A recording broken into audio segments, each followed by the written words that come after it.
you like to be the President of the United States? I really don't believe I would run, but I would like to see somebody as the President who could do the job, and there are very capable people in this country. Why wouldn't you dedicate yourself to public service? Because I think it's a very mean life.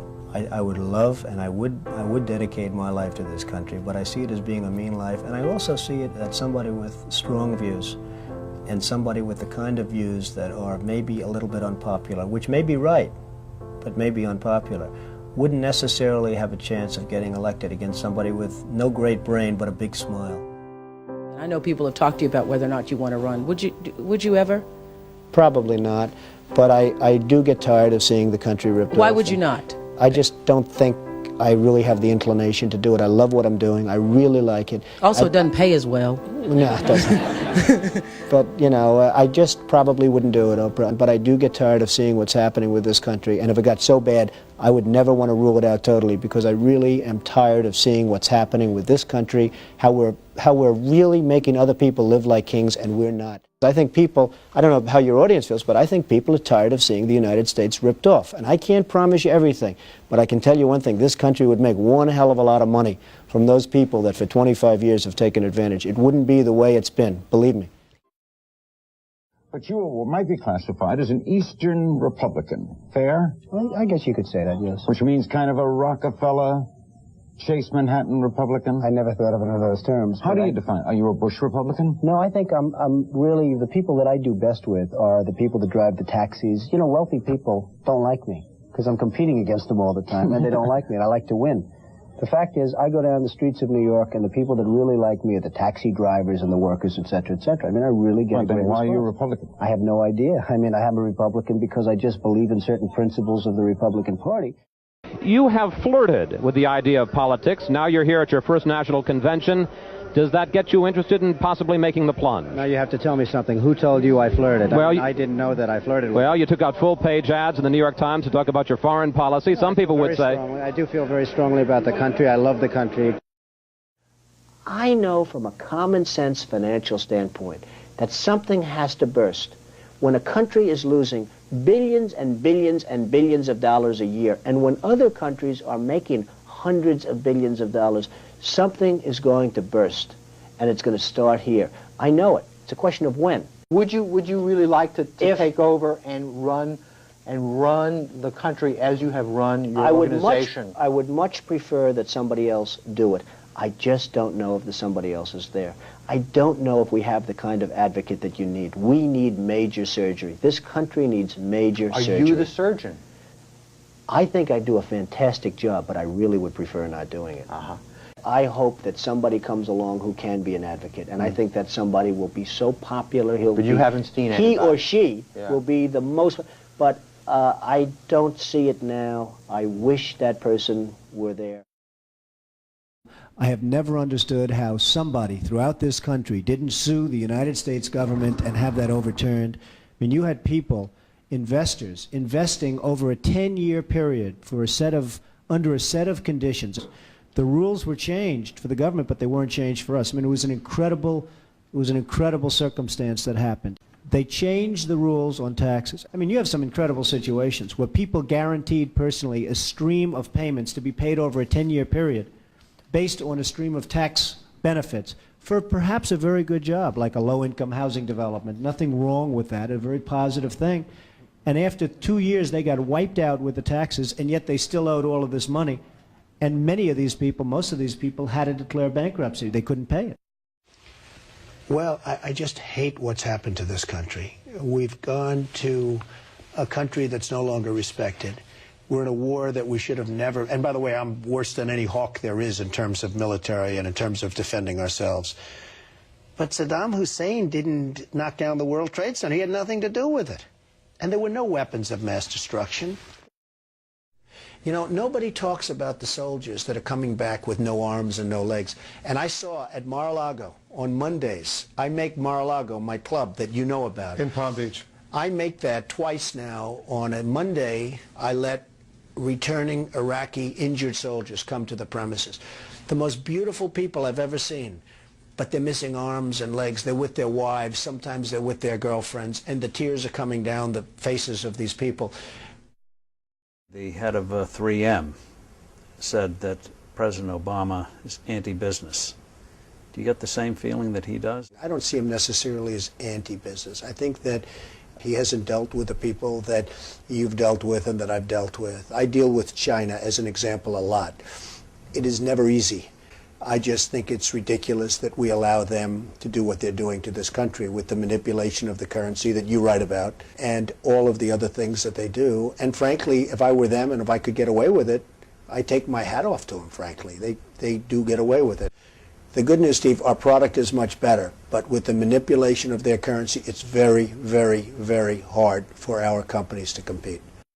Any politician, do you think, has the pulse? Anyone running for president has the pulse of what you know about the economy? Well, the biggest problem is something I never hear about. I told you about it once. Every time they lower interest rates, the cartel, because I call it a cartel, right, the illegal monopoly, raises oil prices, okay? So what happens is every time interest rates go down, oil prices go up, and it's the same number. I mean, practically the same money.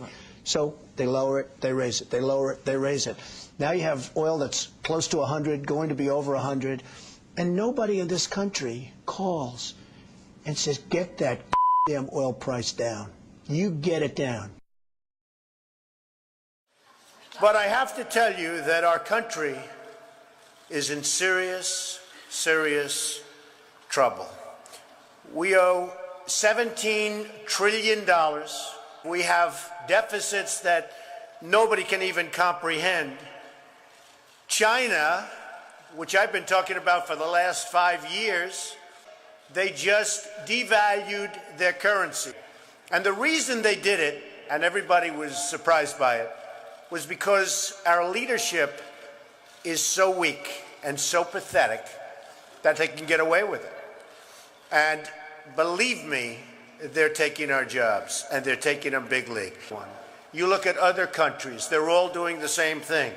They have no respect for our leader, and frankly, they have no respect any longer for our great country. And it's so simple to solve. What we need is a strong economy. What we need is jobs. Now you look at what's going on with Afghanistan. So they make a deal, and I'm not advocating stay, because frankly, I want to build this country. I want to build these schools. I don't want to build a school in Afghanistan, a road going to the school, watch it get built up and then blown up 4 times, and they keep rebuilding and rebuilding. And you go to Brooklyn, New York, and you can't have schools. You go to Iowa, you can't. You go to wherever you go, and you can't have schools. Because we don't have any money, because we're spending it in other places where, frankly, they don't want us, and I don't want them. And it's amazing. Our country is in serious trouble. We don't have victories anymore. The U.S. has become a dumping ground for everybody else's problems. We spent $2 trillion in Iraq. $2 trillion. We lost thousands of lives, and we have nothing. We can't even go there. We have nothing. Last quarter, it was just announced, our gross domestic product, a sign of strength, right? But not for us. It was below 0. Who ever heard of this? And our real unemployment is anywhere from 18 to 20%. Don't believe the 5.6. Don't believe it. Our enemies are getting stronger and stronger by the day, and we as a country are getting weaker. We have a disaster called the Big Lie, Obamacare. Yesterday it came out that costs are going for people up 29, 39, 49, and even 55%. It is a disaster. So I've watched the politicians. I've dealt with them all my life. They will never make America great again. They don't even have a chance. They're controlled fully by the lobbyists, by the donors, and by the special interests. We need a leader that can bring back our jobs, can bring back our manufacturing, can bring back our military, can take care of our vets. Our vets have been abandoned.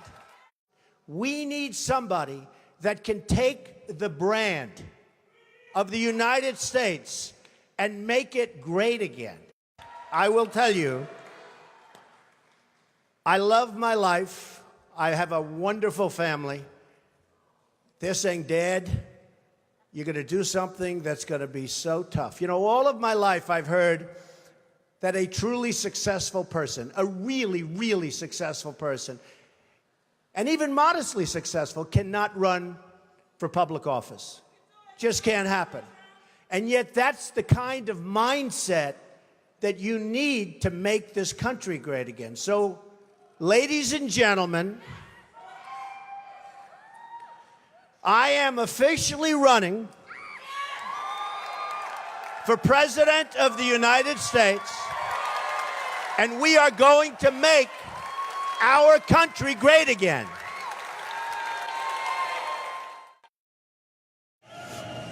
Friends, delegates, and fellow Americans, I humbly and gratefully accept your nomination for the presidency of the United States.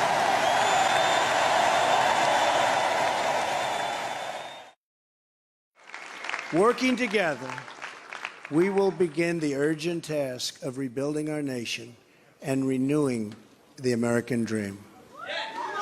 I've spent my entire life in business looking at the untapped potential in projects and in people all over the world. That is now what I want to do for our country. We're going to get to work immediately for the American people. Again, it's my honor. It was an amazing evening. It's been an amazing 2-year period. And I love this country. Thank you. Thank you very much. January 20th, 2017 will be remembered as the day the people became the rulers of this nation again. The oath of office I take today is an oath of allegiance to all Americans. We assembled here today are issuing a new decree to be heard in every city, in every foreign capital, and in every hall of power. From this day forward, a new vision will govern our land. From this day forward, it's going to be only America first. America first. Every decision on trade, on taxes, on immigration, on foreign affairs will be made to benefit American workers and American families. I will fight for you with every breath in my body, and I will never, ever let you down. Together, we will make America strong again. We will make America wealthy again. We will make America proud again. We will make America safe again. And yes, together, we will make America great again. Thank you, God bless you, and God bless America. Thank you.